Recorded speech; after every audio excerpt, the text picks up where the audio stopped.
Previously on Funny Science Fiction. It can get pretty big. That's Sure, why yeah. So I said, you know, you keep acting like this, I'm going to put you in a small box, and you're not going to grow anymore. Hi, I'm Camren Bicondova, and you're listening to Funny Science Fiction Podcast. The podcast where Spider-Man has multiple personalities, or at least multiple multiverses. So our guest today is an awesome young lady who got her start on the hit Disney show, Shake It Up. But where we know her most from, and the reason why you'll be most excited that she's on the show today, is that she spent 100 episodes as Selina Kyle on the show Gotham. So we are very pleased and proud to welcome Camren Bicondova to the show. Welcome, Camren. Thank you. Thank you for having me. Yeah, absolutely. So we could sit here and talk about Gotham all day with you because us guys here on this end of the microphones are nerds. And well, there's enough cool plots and subplots and characters and all that kind of stuff with it. I thought the creators did a really good job of really melding that all into the show. But before we get into any of that, I want to talk to you about something that I literally discovered last night while doing some research for this episode. Now, according to the Googles, and you know, the internet is never wrong, apparently. You were a part of a dance crew called Eight Flavas, spelled with a Z, that took runner-up in an MTV show called America's Best Dance Crew. So, my question for you is, when did your love for dance start, and what types of dancing do you prefer? Well, firstly, thank you for pronouncing it flavas and not flavors, because so many people got that wrong, even though it's spelled AHZ. Right. People would eight flavors, and it would all make us cringe because it just sounds so formal. So thank you for pronouncing that correctly. I started dancing when I was about 5 or 6, I think. And I started with just ballet and jazz funk, but it was more like hip hop. Those like princess ballerina type classes. And then as time went on and as I got older and knew that I actually wanted to do dance, be a dancer as a profession, I genuinely started loving hip hop more. I tried to train in as many genres as styles as possible, like ballet, jazz, contemporary, hip hop. And then when I was living in New York for Gotham, I started taking like African classes and whatnot, but hip hop always definitely had my heart for sure. Okay. Nice. Thank you for asking. A lot of people don't know because I'm not super outspoken about how I'm a dancer. So it's nice when people ask about it because that's how I started. So thank you for asking. Yeah, absolutely. Well, we try to do our research on everybody who comes in and you know, and I mentioned this in other shows and I didn't put this in as part of my question, but we always love to know the background of the person that we're talking to and a little bit of their backstory and what kind of made them, you know, who they are and what they are and how they got to, you know, from being the person that we didn't know to the person that we kind of know from, you know, their roles on TV and such. So it was kind of cool as I was going through that. At first, I was talking to my daughter last night, and you know, I mentioned in the outset that you were on the show Shake It Up, and my daughter was like, "Oh my God, I used to watch that show all the time," and so she was very excited about that. And then to find out, you know, from that to being a dancer and you know, and all that kind of stuff, it was kind of cool, kind of neat little walkthrough of some of your younger roles and some of the stuff that you had done. Yeah, and what's funny too is Shake It Up was my first audition as a professional dancer and my first job as a professional dancer. So, and I'm still getting like $1.13 residual checks from Hey. And I'm just like, okay, I mean, I'm thankful. I mean, okay, it cost as much as this check is to send this to me, but you know what? Right. Long live Shake It Up. There you go. Hey, you save, you know, 4 or 5 of them, you can go get a real shake, you know. Hey. So Arby's and get myself a latte. I mean, there you nothing. go. Hey. So looking through some of the work that you've done, I personally am a huge animal lover. I love going to zoos, hanging out, spending time outside, wildlife in general. I actually had a small encounter with a wolf at a northern Michigan campsite when I was little, which was slightly terrifying, but yeah, I have to get up to use the bathroom in the middle of the night and walk from my campsite to the bathroom and walk in with my flashlight, and I hear the ow, and I'm like, Oh. and they were like, there was like 150 feet away from me, and it was the I don't have to pee anymore. Oh, no, Like- just full bladder. And did you pee yourself? I did not. I bolted it to the bathroom, but it was like I was so close to peeing myself because it was there's a wolf right there, right there. And full bladder. It's Right. And I was like 10, and it was I can be brave and watch the bathroom by myself. I don't need to wake my parents up. oh my gosh. No, terrible story, terrible idea. I love Tim's just loving this. So I was actually really excited about your involvement with the North Shore Animal League. Yes. So Tim's going down. So I wanted to know how you got involved with the largest no-kill shelter in the world, and do you have any pets that you can tell us about? So I actually, because after the show ended, I moved back to California. So I haven't been able to do much work with them in a little bit, but I think I got involved with them. I was invited to do, I think Hallmark Channel has this annual kitten bowl and like puppy thing, like where they take the idea of the all-star baseball game and then the Super Bowl, and they bring animals. Oh yeah. And North Shore Animal League supplied the little puppies and kittens. And I'm not sure if I think this is how I got connected to them. Anyway, my parent fell in love with one of the kittens and got in contact with someone about adopting it.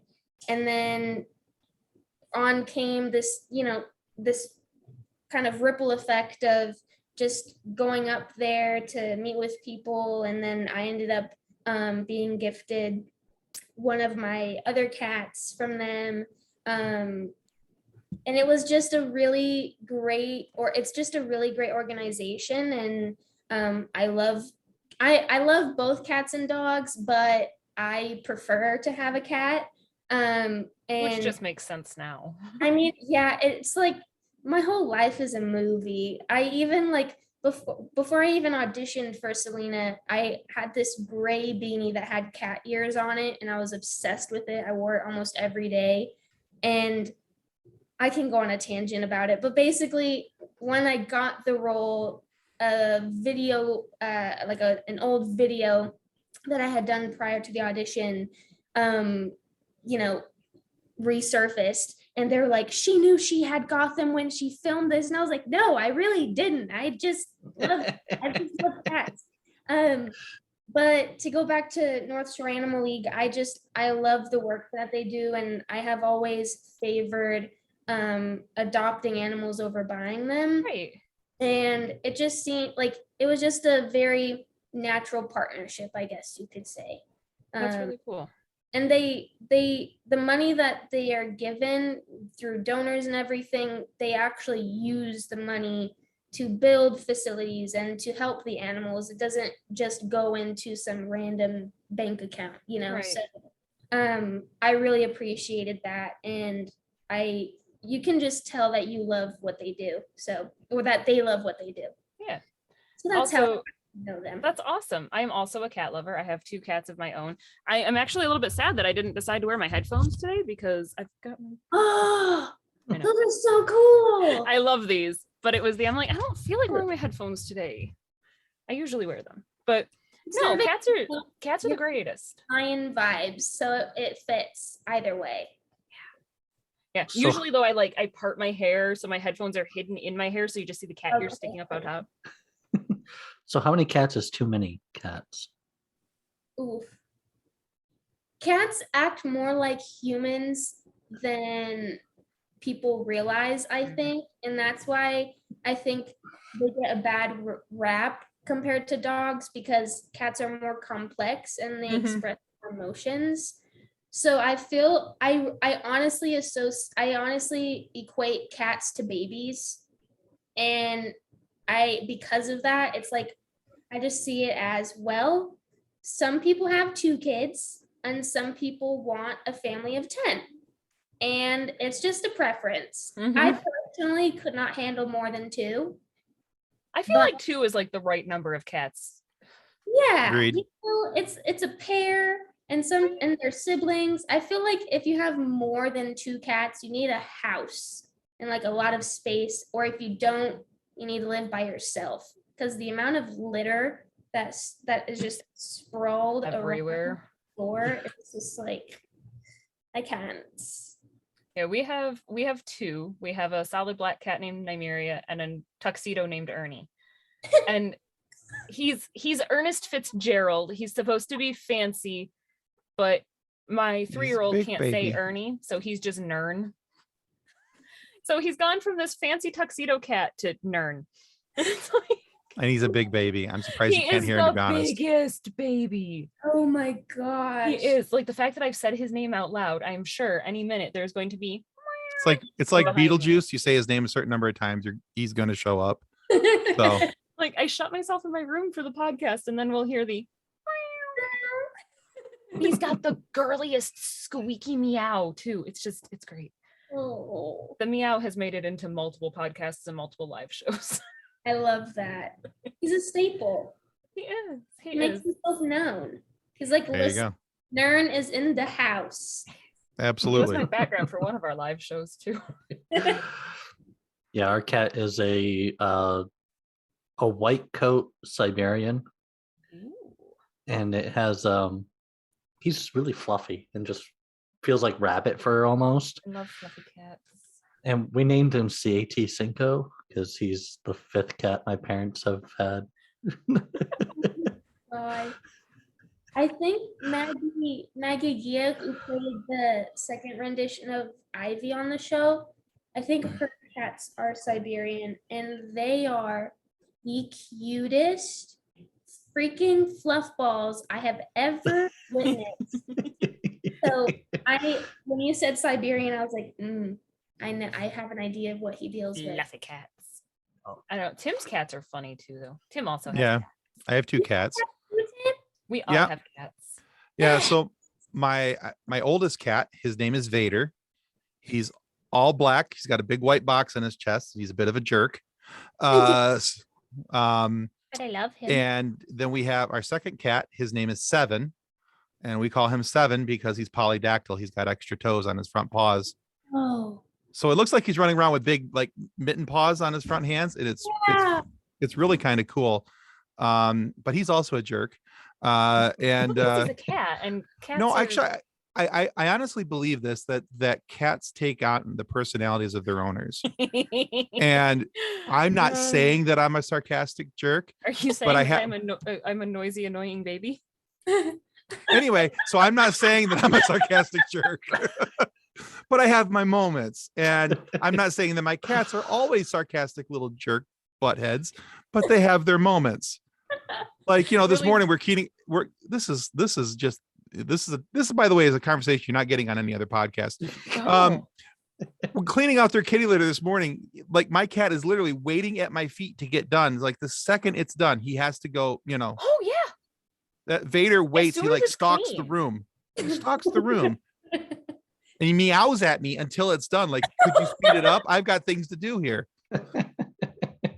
See, and it's funny. So yes, cats take on the personalities of their owners. I will admit that with Ernie, but specifically with Nymeria and my husband. Like, the black cat is my husband's cat, and she will just sit on the other side of the room and stare at you, silently judging you. And it's like, oh my God. But then her favorite thing is to sit on the table in the hallway in the middle of the night. And if you get up to go to the bathroom, she just like reaches out and taps you. Not even a swat, just enough of a tap to scare the crap out of you. That's to let you know that's her way of saying I could have done something. Right? That is definitely her. I could have killed you. I just want you to know who has the real power here. Exactly. Right? I am speed. Yeah. So And it's so funny. It's like I know she thinks it's hilarious. Ugh. I know she thinks it's hilarious. My dream one day when I like have more room and I don't live in an apartment is to have a black cat and a blue pit bull. Oh, nice. My dream combo. We have a pit as You well. do? We have a pit bull and a corgi. So, and our corgi judges us from the other side of the room with very judgy eyes. She is. And who is she? She's something. She's got short legs and a big booty. We call her toast because her back end looks like a loaf of bread. So. but she's also like toasted marshmallow colored. Yeah. Stop. So yeah, her name is Cutest. Toast. And then we've got Mia. Mia's our pit bull. And we keep saying it's a darn good thing she's so sweet because she has half a brain cell to run her whole body. Pit bulls have the longest adolescence period of any dog, though. Any dog. They Oh yeah, act I like believe a that puppy fully. until they turn like 6. Like my pit just turned 6 in September, and all of a sudden she's like a dog, and it's you could have been like this the whole time. Oh, You my- could have been a reasonable creature. Really? They're so loyal though, and They smug. are. They're They so are. They're snuggly. very sweet, very, very kind, very, very misunderstood breed of dogs. Big old babies. And they're just big babies. And my son has a pit bull as well. He lives on the other side of the state. He's got a pit bull, and she's just as intelligent as our pit bull, but just as sweet and loving. So it's kind of fun when we get the two of them together and Yeah, they're They've playing. got It's one just whole like, brain cell between the two of them. and they have to run like parallel side by side so that they don't lose the ability to carry and share the brain cell. And they're passing it back and forth going, okay, you breathe. Okay, now it's your turn. Now you breathe. Okay, now it's your turn. Now you breathe. Yeah, I'm pretty sure that's the way it works. It's so funny. So Cameron, we all have that one thing that is like close to our hearts and that like we're super proud of. What is a role or an accomplishment of yours that you hold close to your heart? I'd definitely say Selina is a role that I hold very close to my heart. I can show you this. I have these two. I just moved into an apartment, and normally if I were obviously like not in my apartment, then I wouldn't be able to show you guys these. But I am decorating, and I have this that Oh, how was cool. given to Ooh. me from our or there's no reflection there. Given to me from my dressing room. And That then, is cool. And then this one literally makes me cry every time or not every time, but most times I look at it, because John Glazer, who was was head of wardrobe for Gotham, he gifted this to me at the end of Oh, the wow. Oh, that's Nice. beautiful. literally That's cool. through in order to come up with Selina's season 5 costume. And in the back there's signatures from different crew members and cast members, but I definitely say that Selina is a role that I will never forget, and Gotham is a job that I will forever cherish, because it did start my career. And I was even having a conversation with the stunt coordinator Norm a few nights ago, and just catching up and talking about how beautiful of an experience, as hard as that was for pretty much everyone, how beautiful it was. And yeah, I don't think I'll ever work on a set like Gotham's ever. And that was one thing that Danny Cannon told me, was don't expect this to be the norm for the rest of your career. This is not the norm. It was very, very special to be able to get along with every single castmate and have a crew that, loved and respected each other in the very general sense. I'm sure there were hiccups every now and then. It's just human nature. The nature, yeah. And I mean, when you're working with someone for like 5 years every day, especially crew was averaging like 17-hour days 5 days, 6 days a week sometimes. So anyway, yeah, I'd say that's the long answer to say definitely Gotham and Selina. Well, as we say in many interviews, we like long answers. Long answers are good answers. Great. So, I live for that. Yay. yeah. So I'm you into done my you husband. done did good there, kid. I done did so good. That's right. Those are cool pictures. Thank you for sharing Those are those. really cool. Yeah. I So- have to say, sorry, before we go on Yeah, to Tim's go for it. question, right after the series premiere of Gotham, I actually took a picture of you to a hair salon with the I want my hair cut like this. What? Yes. Oh my Legitimately, God. because it was I watched you in the first couple episodes, and I'm like, her hair curls just like mine. Yeah. I need my haircut like this. Like, I love that look, and the steampunk goggles and the leather, and I'm like, make this happen. I still have the goggles too. Ooh. Oh, cool. Yeah. Nice. All right. So this is actually a nice transition from going from the pictures and talking about the haircut to my question. So almost a perfect segue. Let's go. Yeah. So thanks for the assist there, Kathleen. Well done. All right. So sometimes life imitates art, and sometimes art is dictated by life. And this was kind of the proven true and kind of the case on your show, Gotham, particularly season 5. Now, I understand that you broke your foot sometime before the start of season 5. And I was wondering really how that impacted the filming of season 5, because there was a lot of pretty intense action scenes, especially early on in the season. So how did that impact filming and impact things for you? So I mean, what's so funny is the broken foot was the least of my problems in it definitely didn't help, but it was not like, it wasn't the main thing that made season 5 difficult. But I didn't even know that I broke my foot. I was training in LA. I spent hiatus out in LA, and I like to dance barefoot, and I basically stress fractured my foot in the same way that I did it when I was 10. So it was like almost exactly 10 years later. And anyway, the orthopedist told me that I just overworked my muscles. So I called the executive producers, and I said, I just want to let you know, I know we're 2 weeks out, but I'm going to be resting. He says it's just overworked muscles. I know that you sent me the script. I know that I'll be in the hospital bed the first episode, so I should be A-okay after that. And he was like, okay, like, I'll take your word for it. Well, then the second or third episode came around where we were fighting the really weird, like, sharp tooth gangsters. And it was just gnarly, like the sharp pain up my freaking heckin' leg from my toe to my hip. And Norm, bless his heart, was like, you don't need to do these stunts. Like, your stunt double is here. And I was like, no, I want to do the stunts that I can do. I'm going to do it. This is the best, like one of the best stunt scenes I've had all series. I'm doing it. Anyway, it just got worse and worse and worse. And then they had me go to the doctor. And that's when I found out it was broken.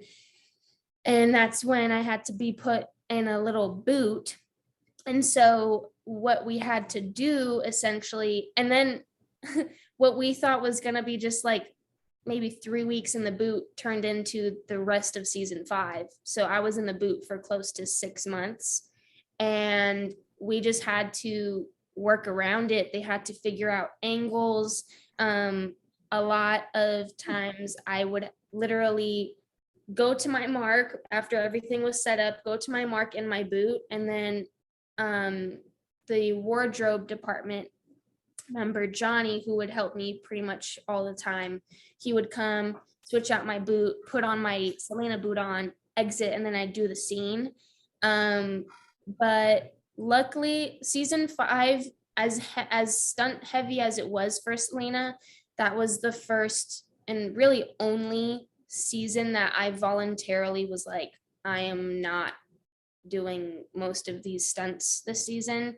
Not only for the foot, but also the emotional weight that a lot of them held. They were a lot more violent. They involved another woman, which I had, I have a history of violence between myself and a woman. So it was like, it was very triggering in that way. And I was just like, you know what? I have my stunt double. You go off, Sarah. You're a G. I trust you to do your job. And I would just come in, do what I could physically and emotionally do, and then let her do it. There you go. I can't. No, understood. We need Yeah. a stunt double for like daily life. Honestly, it's just life really is a movie. It's sometimes often I look back and I'm like, what the heck is this? And even then, I'm only 22 years old. There's so much more life to experience. I'm like, oh, what more could I go Right? through? If this is what I've already done. What more? I wonder. I have to say though, early 20s are insane. Absolutely. Early 20s are bonkers. I think it sort of starts to settle out at like 25. And then you get to the I'm gonna be 30 and your brain starts reeling again. Okay. I mean, Or 35, that's for kind some of people. Thinking as a girl, like girl brains are different than boy brains too. Oh, no, I'm not disagreeing with that even a little bit. Yeah. No, at 35, I was full on 15. I think I've advanced to 16 at 45, but When I turned 25, I told my husband, I'm like, I'm having a quarter life crisis. Oh no. We'll see what happens. I don't know how this is supposed to make me feel better. And then we had it's a not. kid. No. No, yeah. It went from Although the quarter life crisis at 25 to a baby at 26. Okay. This is a ghost of Christmas futures or something like that, so just Although Kathleen, you gave me an idea. Like, I wonder if you can have a business of, hey, let me be your stunt double for the day or something. Right? Yes. I just want somebody I to just go. need somebody to be a stunt double for a day. I just Yeah, want to there's ring a bell and professional yell out, "Oh, colors. errand boy," and have them go to the store and go do this. And I'm sure there's There's- people who will do that, but There's professional cuddlers. Why wouldn't there be a professional like daily stunt double? I need somebody to go to the office for me. I don't feel like going to work today. Please go be me at work. And there are also people who are like professional maid of honors, because some brides don't actually have a best friend to be a maid of honor. So there's there's this woman I saw on social media who literally gets hired to be their fake best friend for the evening. And I was like, that's sad. but And it's also kind of brilliant. But it's also nice because then the bride doesn't have to worry about like hurting a friend's feelings. It's just, kind of an assistant for the day. Right. You just need somebody to legally sign the paperwork. Like, Exactly. And like get your coffee if you want it, and like make sure your train's even, just. May So I find a feel new like job. there should be all that to say. I feel like there should be like stunt double for the day. Hey, should I be. want to lay in bed all day and eat graham crackers. You do life for me, please. Thank you. Yes. Yeah. It's like I feel like that's like a personal assistant, but like more so. Yes. It's just like, let me Super cry in the assistant. shower while you go get the groceries. Yes. You go to the grocery store while I have a nervous breakdown. Please and thank you. I will take my graham crackers and milk and play my Xbox while you do the adult things. Bye bye. Oh, these are brilliant ideas. I feel like we're gonna make a brilliant idea, and then there's gonna be somebody who's actually gonna Somebody's gonna listen to this and go, "That's awesome! I'm doing that," and we're not gonna get any credit for it. But hey, Well, that's I'm fine. already That's fine. trying to As figure out long how as to- they will let us hire them, I don't care if we don't get credit. That's so funny. I just want somebody to come pretend to be Kathleen for a day. I'm gonna try that. No, I'm not dad today. That's him over there. Go talk to him. I like that plan. Cardboard life size cutout of yourself. Just go talk to him. Yes. I'm not Alright. in today. Go talk to him. Right. I have mentally checked out. You know, I have a wide format printer just on the other side of this wall. I could print a life-size cutout of myself. This might be a thing. I think it should be a thing. It could definitely be a We're gonna thing. start a live show one night and Tim's not even moving. We're gonna be like, is it your internet? Is your internet? No. And then there's gonna be like a breeze and the cardboard cutout is just- gonna fall over. Yeah. Just it the could really have, like, awkward smile from Tim behind the microphone. Yeah. And it can have like a little cutout around your belly area, like a kangaroo pouch. And it can say like, here, like a recommendation box where your kids, whenever they went No, not with my kids. No, we're not doing that. down, Dad, I need you to do this, and then boop, just into the cardboard cutout. Remember how I said that cats take on the personalities of their owners? Yeah. That's the same with kids. And when you make 3 carbon copies of yourself, it's kind of a problem. So yeah, that might not be a wise idea on this end. I have a 3-foot-tall Okay. carbon copy of myself right now. You are so screwed, by the way. So I love her to bits, but good gravy. I actually asked her the other day, I'm like, do you stop talking? No. Like, why not? Because I have a mouth. She's not wrong. She's not. She's really not. And I could not argue with the solid logic coming out of the 3-year-old. One of my, and I know I'm taking us way off track here, and that's fine. I'm enjoying this. One of my favorite stories about my daughter, when she was about not too much older than Kathleen's daughter, we were driving from our house in around the Grand Rapids, Michigan area down to the Chicago area. And it's about a 4.5, 5-hour drive where we were going. And we got just outside of Chicago, and I had to pull up in Chicago, especially on the expressways. They have what they call an oasis where you can pull off the side of the road, you get gas, there's, all that kind of stuff there, fast food, etc. So you don't have, because it's all toll roads. So you don't have to get on and off, keep paying the tolls. We got off the tollway and I looked at my family, my wife, my 2 boys and my daughter and went, you guys are going that way. I'm going this way because she won't stop talking. I need 5 minutes of quiet. The whole way down there, she was so excited because she was going to go down and meet cousins of ours in the Chicago area that she had not met yet. And she was so excited to meet them. And there was 2 little girls and she was going to get to play with new cousins. And she just wanted to talk about it the whole drive down. It's also the same drive where I told her that, okay, honey, daddy just needs a couple minutes of quiet. Can we just be quiet for a couple minutes? No problem. And immediately started humming. See, she got it. She said, oh, okay, I need to stop talking, which means I can still make noise if my mouth is closed. Quieter. And then I'm not talking if my mouth. She caught me on the technicality, that's for sure. Yeah, one of my friends the other day was like, well, isn't it, I mean, if you're so stressed out over talking so much, at least she goes, you've got bedtime. I'm like, she talks in her sleep. Stop. Mhm. I wake up to my daughter talking through the baby monitor and she is dead asleep. And I'm like, are you freaking kidding me, kid? Oh my gosh. I mean, if it makes you feel any better, I think that's a testament to how safe she feels around you. I hope so. She 'Cause just, I feel she's like a chatterbox. I feel like a quiet kid would be a little I was a quiet kid and I was concerning. So I feel like a quiet That would be my middle child. Yes. He's plotting something. Going to be the death of us all. He's gonna be the one to make that life-size cardboard cutout and put it in the hallway to scare you. He would, honestly. All right, so getting back to Gotham, because that's why we're all here, legitimately. You are the youngest actress to have portrayed Selina Kyle, with a lot of very, very big names filling that role before you. So did you feel that pressure stepping into that role, especially because you were telling the origin story for her? No, honestly, the fact that excuse me, the fact that I was the first to play this rendition, and because it was an origin story, I actually felt less pressure because it was already something that people hadn't seen before. Mhm.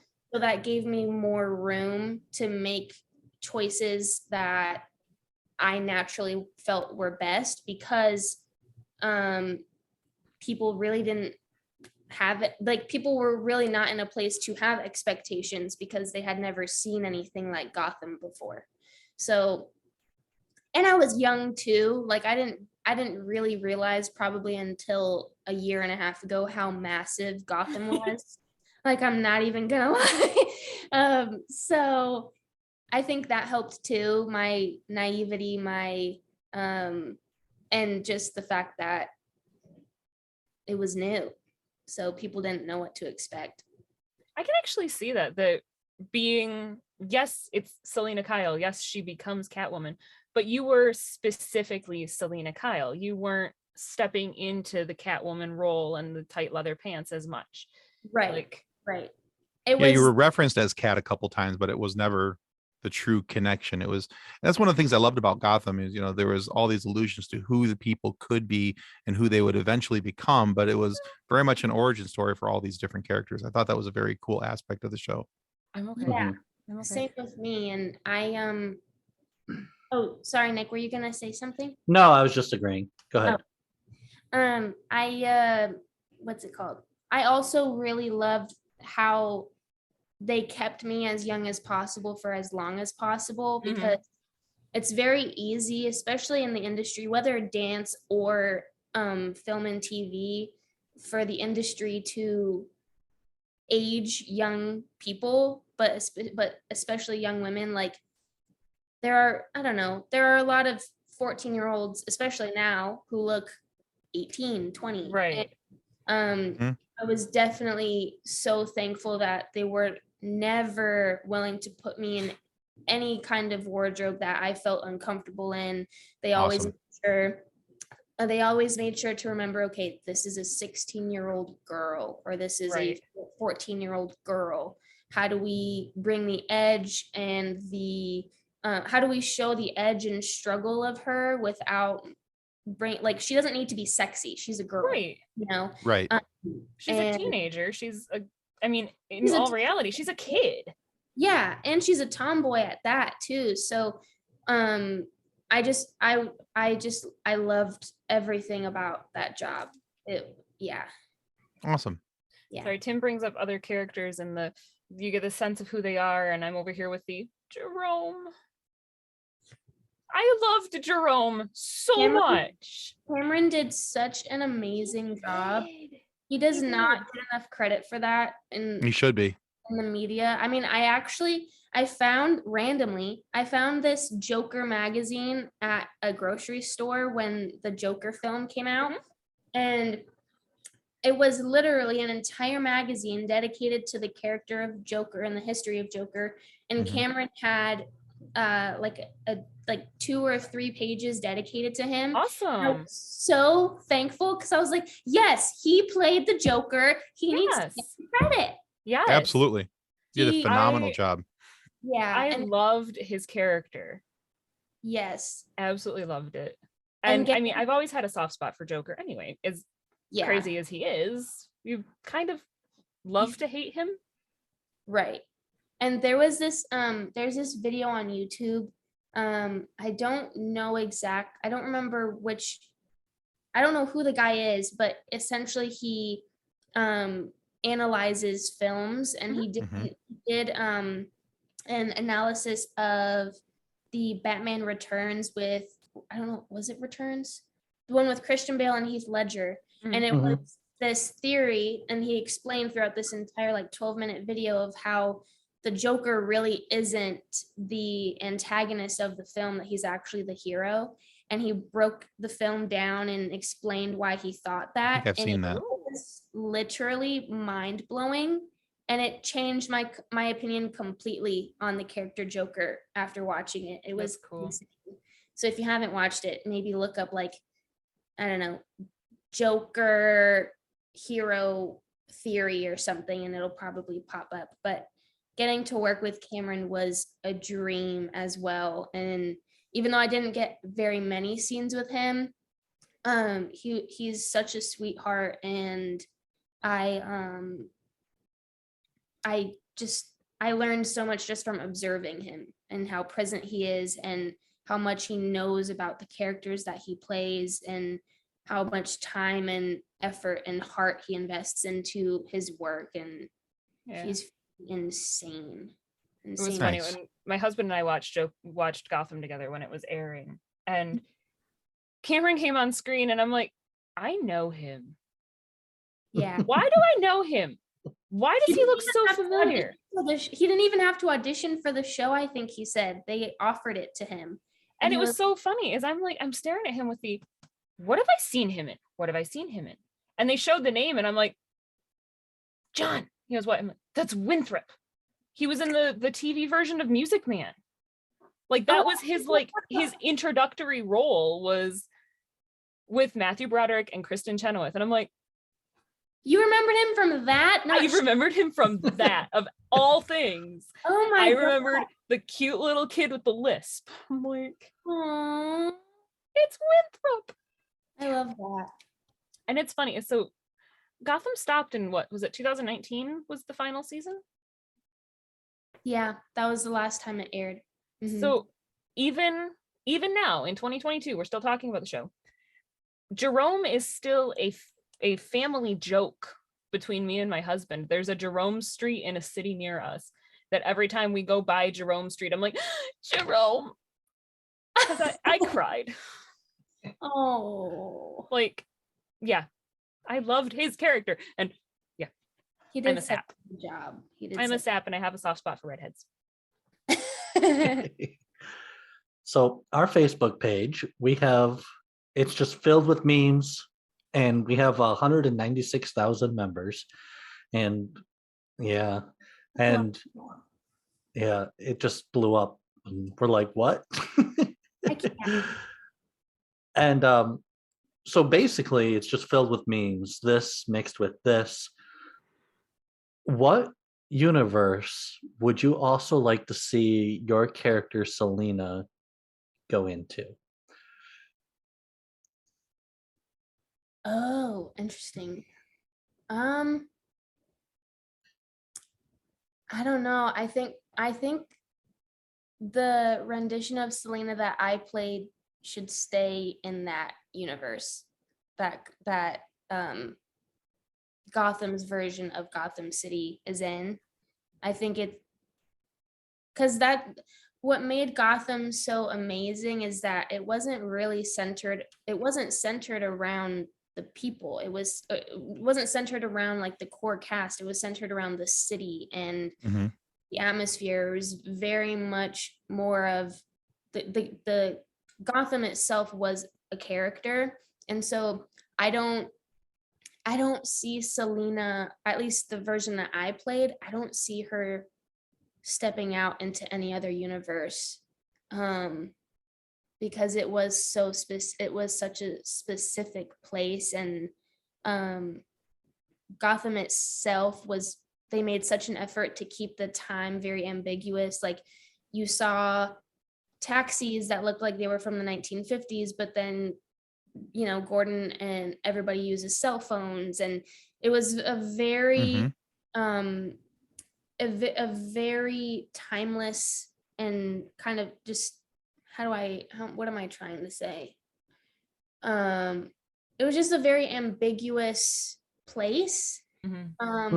Very much a purgatory, I'd say. Like that's kind of the word that comes to mind. And I don't think it's like any other DC project, or I don't think it's like any other DC project in the sense that I don't think it's similar to even Marvel I'm stuttering, but for example, no, you're doing fine. So like Spider-Man, the Spider-Man universe, and the not No Way Home. What was Multiverse? Yeah, the Spider-Man film that just came out with No Way Home. No Way Home. Okay, yeah.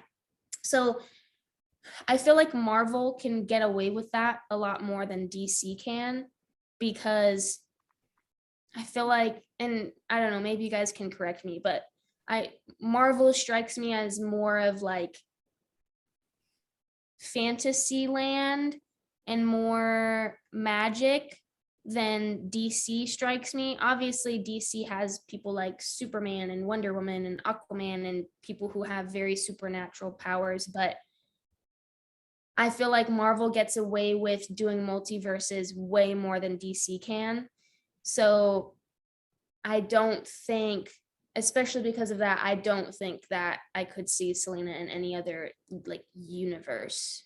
And especially if you enough. think about the difference between what the MCU is getting, the reception the MCU is getting with the multiverses versus even like the way that Justice League went over, which I mean, Justice League had its issues because the movie should have been twice as long as it was. Actually, I never got. What, Tim? It went over like a lead balloon. But as a general rule, anytime DC's tried to bring all of their characters in, it flops. Yeah, it's like this really weird, I don't know what it is, but like you have these amazing ensemble films with Marvel Mm-hmm. and these very hyped up ensemble films with DC, and they have the amazing actors in both. They have what some would equate as like great stories, and I They don't have the potential. yeah, just- I don't know what it is. And this Well- isn't like talking trash on DC either, because I love No, not taken as that. Yeah. Fortunately for you guys, I have a lot of time on my hands and I've thought about this. But realistically, to me, from my perspective, the problem with the difference between Marvel and DC is that Marvel has one unifying head that's taken control of the franchise, and that's Kevin Feige. This is how this relates to this. This is how this relates to this, and he's making sure that everything ties in. From everything that I've seen, DC does not have a Kevin Feige. They do not have one person in control. It's this person running this little universe. It's this person running that little universe.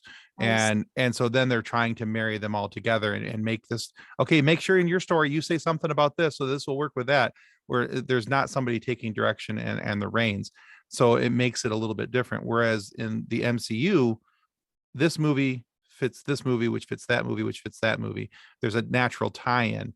Whereas, they're having to go back, with different DC movies and retcon things to make sure that this now, oh, well, yeah, your movie came out first, but we told it differently in this. There's differences in between how things are related in Aquaman versus how they're told in Justice League. And I And feel so like that's one of the bigger problems. And I feel like the source of that problem is that DC tried to be Marvel.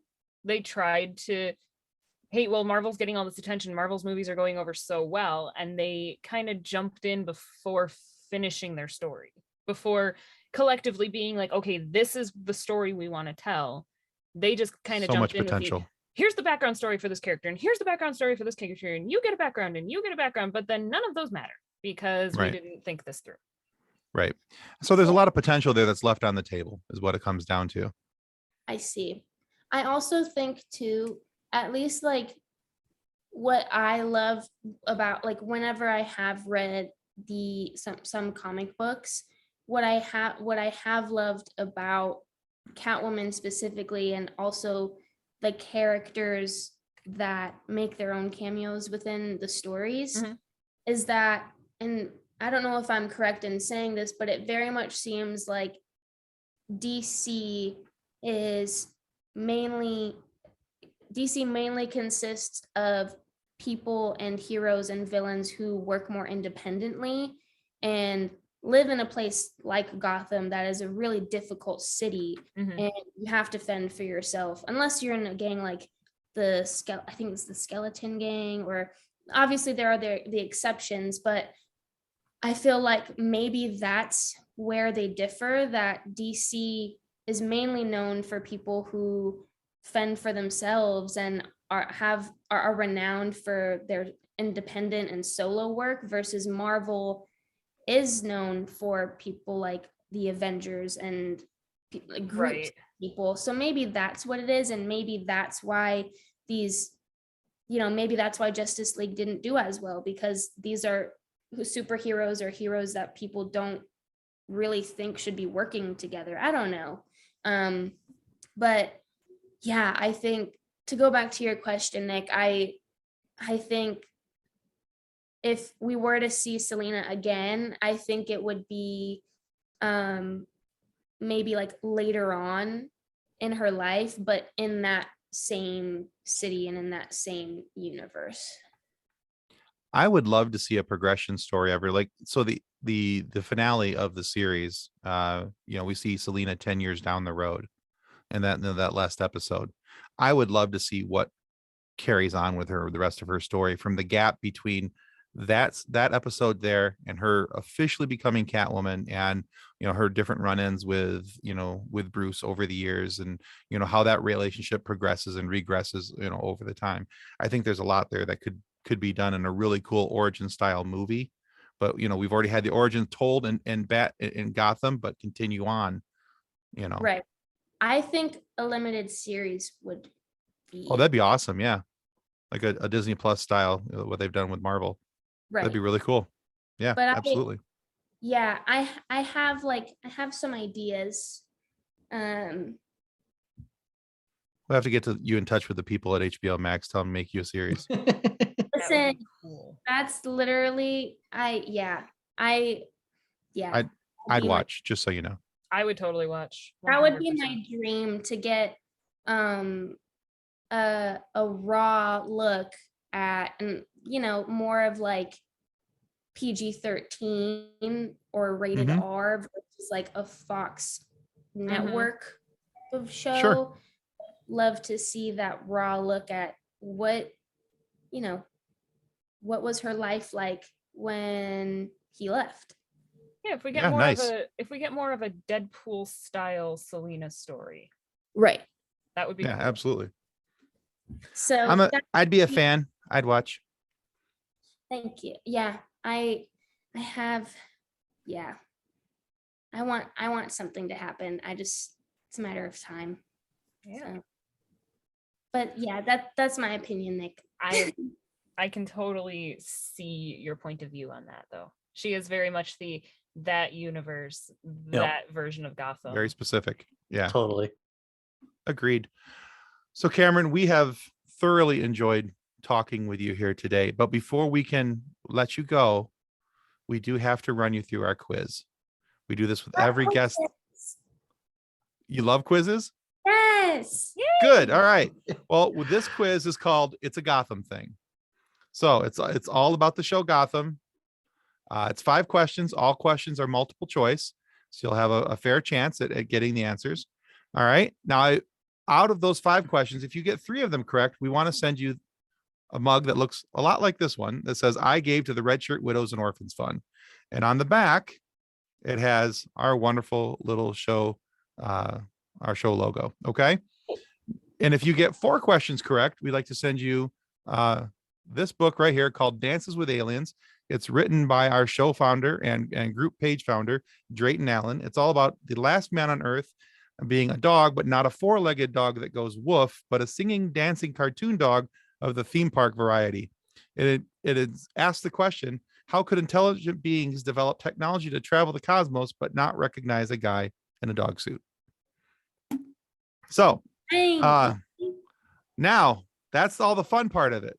If, however, you get less than 3 questions correct, we have what we call our fun sequence. We like to take your picture, make a meme out of you, and put it into our group. Are you okay with that? Yeah. Okay, fantastic. All right, Nick, start us off. Let's go. When Selina opens her locket and looks at the picture of her mother, who is it? Is it Michelle Pfeiffer? Did I say Pfeiffer? You said Pfeiffer. That totally stays into the gag reel. Yup. If some of my crap stays in, that definitely stays in. Just saying. Yeah, that's fine. Barbara Gordon or Julie Newmar? Also, wait, are you asking for like the actual, what I actually saw? Yeah, when Selina opens her locket in the show, and there's a picture of her mother in there, which person was it? Was it? It was none of. Oh, It was the actor who played my mom on the show. They actually took her picture and put it in there. Well, the Googles lied to me then. Yeah, I don't even know. I don't even think they showed what was in it. Okay. Well, we will wipe that from the record and we'll give you a win on that one. Anyway. All right. According to the internet, and because the internet is infallible, obviously not. The internet said that it was Julie Newmar, the first woman to ever play Catwoman. So. Well, yeah, she was the first woman to play Catwoman, but she wasn't the one in the locket. Right. Lion butt heads. All right. Anyway, question 2. So she gets credit for that one just because. All right. Question number 2. In the series finale, who is Selina mad at for disappearing for 10 years? A. Jim Gordon. B. Barbara Keene. Or C. Bruce Wayne. Bruce Wayne-ski. There you go. 2 for 2. What is the Riddler's real name? Is it Edward Nygma, Carl Pinkney, or Hugo Strange? It's Edward Nygma. There you go. Yeah, 3 So, correct. That's the coffee mug. Yeah. Sorry, that's me. Give me a second. Double checking Tim's work. Oh, God. Thanks.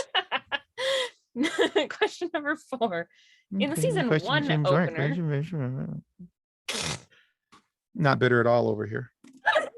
just as bitter as party of mixed one. butter and Bitter salt party of coffee. one. No, question number 4. In the season 1 opener, who is the very first character we're introduced to?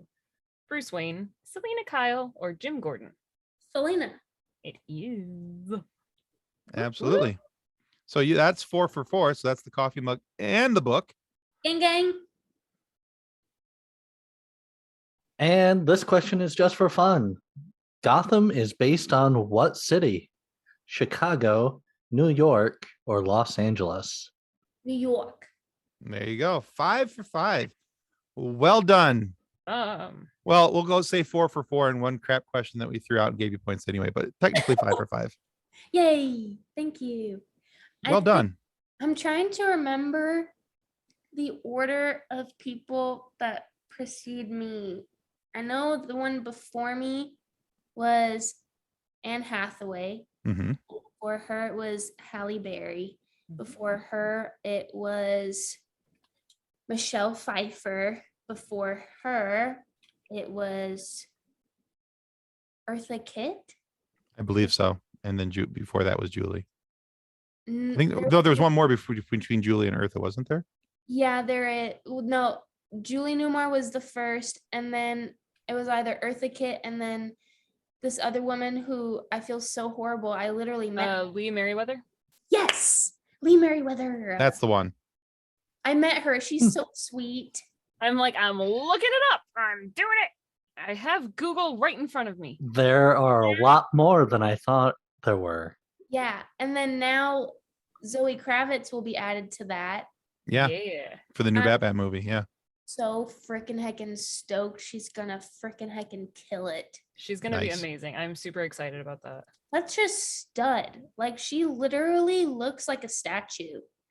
It's so annoying in the best way because she's so gorgeous. And almost like she plays the hard character so well, and like the hard walled up character so well, and that is Selina. So I'm curious to see what she does with this. Absolutely. She's gonna kill it. I think so. Thank you so much for having me, you guys. Thank you for being here. Well, Camren, thank you so much for being on the show today. Where can our listeners go to find out more about you and what you're working on now? Well, I have an Instagram account that I think I have not been on since July of 2020. So gonna work on that this year. I will be more active this year. So usually they can go there, but they're not gonna see anything recent. So there's that. And then, yeah, as far as things that I'm working on, just what would be the handle for that if you want to share? If they want to look at my Instagram, it's my name, Camren, Camren, and then the question why. Again, I will be revamping and like reassessing what that page will look like. So you can stalk me from July 2020 to, somewhere in 2019 if you want to. You said it, not us. Right? Uh, We prefer to call it research, by the way. Hey, listen, an orange is, call it as it is. There you go. And then as far as what you can expect from me and where you can see me next, I don't know yet. Things are in the works, and I'm just trying to lay low and keep my head down and just keep things moving for as long as possible. No answers that are public knowledge yet. So Fair enough. Right. We can live with that. We will totally still link your Instagram, and our viewers and our listeners can catch up on it as you catch up on it. They get to catch up in real time. Yeah, she's in need of some rebranding, but we all have those moments. So There you go. And we look forward to whatever you've got in the works. That'll be Absolutely. we look forward to finding out. thank you. Absolutely. All right, guys. Also want to remind you that subscribing is the single most important thing that you can do to help our show continue to grow and get amazing guests like Camren Bicondova to come and stop by and share these funny moments and laugh with us. So please subscribe. It's that little button down there. Just hit it the one time, because if you hit it twice, it undoes it. But anyway, be sure to check out Camren's work on Gotham. And we didn't really get a chance to talk to it about it, but she also has a short film that you're going to want to check out called 3 Days Closer. You'll want to check out that as well. And so, and for whatever reason, if you're not happy with the content of our show today, please feel free to lodge a complaint with the head of our complaint department. That, of course, is Selina Kyle. Sure, she's young, but when you might think she lacks in experience, but she makes up for it in enthusiasm and a little bit of extra sass. Now, alongside her, with friends like Ivy, she'll make sure that the offending parties are dealt with, or if you can at least pay them handsomely to forget about the complaint. After all, it is Gotham, and it is every girl for herself. Thanks again, Camren. Thank you so much. It was so fun talking to you guys. All right, everyone. Our show is brought to you by our charity sponsor, the Red Shirt Widows and Orphans Fund, which supports the Wish Upon a Teen Foundation that helps out sick kids when they need it most. And just imagine, the comfort you'll give Red Shirt crewman number 64, you'll know that when he puts on the red shirt and joins Selina and Commissioner Gordon in protecting Gotham, that he didn't leave his family destitute and without hope, because the Red Shirt Widows and Orphans Fund has his back, and whatever the Penguin sends back. And speaking of sponsors and show partners, check out this short video from our good friends over at Level Up Lightsabers.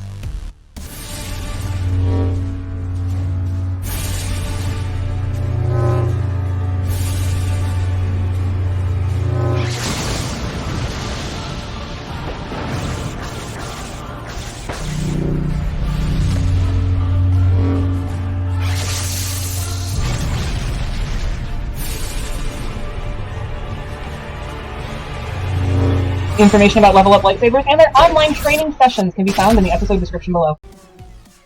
On behalf of the rest of the hosts of Funny Science Fiction, we'd like to thank you for listening to this episode. If you'd like to be a guest on one of our future episodes, please contact us by means of our Facebook group, Funny Science Fiction. You can find us on Twitter or Instagram using the handle @FunnySci-Fi, or you can go to DraytonAllen.com and click the Contact Me link at the bottom of the page. Thanks again. Hope you enjoyed the episode.